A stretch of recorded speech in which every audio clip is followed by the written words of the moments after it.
Get ready, start.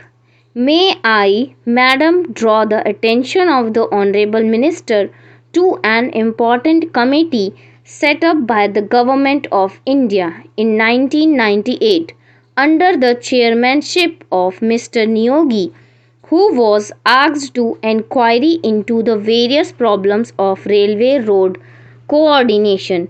Their preliminary report appeared some time ago and it was even circulated to all the state governments for their opinion. But to my regret, I have to say that the work of this committee has been very much hindered as a result of the indifference and, may I say, callous negligence on the part of the state governments as well as on the part of the ministry concerned in taking up this question and in pursuing it so that we may be able to have a clear and comprehensive picture of the transport situation in the country. Now, railway transport, like any other mode of transport, is suffering under a major handicap. The handicap being that we do not know, nor does the railway ministry know, what the exact quantum of transport requirement in the country is and what the rising demand is which the railways are expected to cater to in future. Certain targets which have been worked out in the 10th plan have been given to us. In the ninth plan, we were given certain targets, but unfortunately, Madam, may I point out that all those targets were either gross underestimates or exaggerations. Throughout, we have seen that we have not been able to have a well coordinated and progressive development of the transport system and, in particular, the railway system in the country. So, anything we suggest today will have that kind of air of unreality without knowing fully or adequately what exactly the transport needs in the country are. We are not in a position to discuss or dilate upon the problems of the railways or the transport itself. Madam, last year when I was speaking on the budget, I pointed out that there had been planning of some sort, but within this planning there had not been sufficient planning in the functioning of the administration. There has not been planning in carrying out the various phases of the program enunciated in the plan or in the budget. Frequently, we come across the statement by the Honorable Minister that the railway have not been able to fulfill certain things. I went through the pages of the budget papers and also the speech of the minister.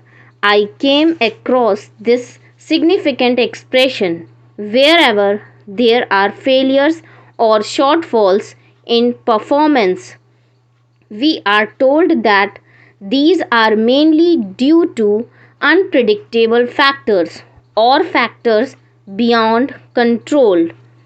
I do not think that some of the factors which my honorable friend would like us to believe that they are unpredictable or uncontrollable cannot be anticipated.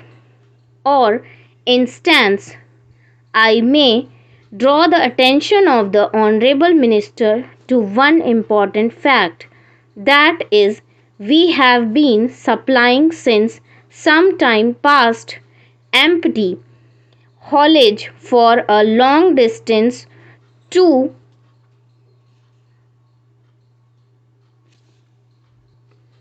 collieries, to steel factories, and so on. We are told that this empty haulage is unavoidable, that we have to find empty wagons to steel factories and collieries, to carry raw material or perhaps coal and the like.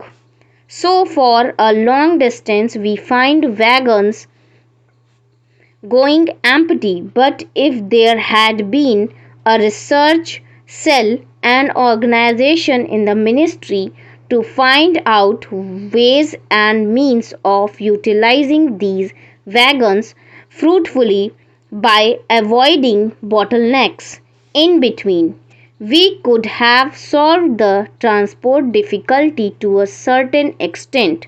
I do not want to be told by the minister that this is a physical impossibility.